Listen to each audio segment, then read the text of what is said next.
अस्सलाम वालेकुम प्यारे दोस्तों, हम ऐसे मुआशरे का हिस्सा हैं जहाँ कभी कभी अपने ही घर ख़ानदान में औरतों की इज़्ज़त महफूज नहीं रहती। औरत अगर शऊर पा जाए तो फ़िरौन के घर में मूसा पाल सकती है। अंदरूनी गम बाहर की जवानी खा जाते हैं। दुनिया में कुछ ऐसे हादसे भी होते हैं जो समझा जाते हैं कि माँ बाप के सिवा कोई मुखलस नहीं होता।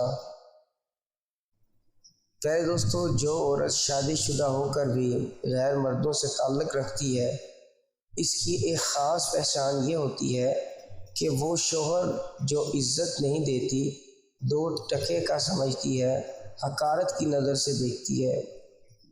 ये उस औरत की निशानियाँ होती हैं जो गैर मर्दों में दिलचस्पी रखती है। मज़ीद ऐसे अच्छी वीडियोज़ जानने के लिए हमारे चैनल ज़रूर सब्सक्राइब करें।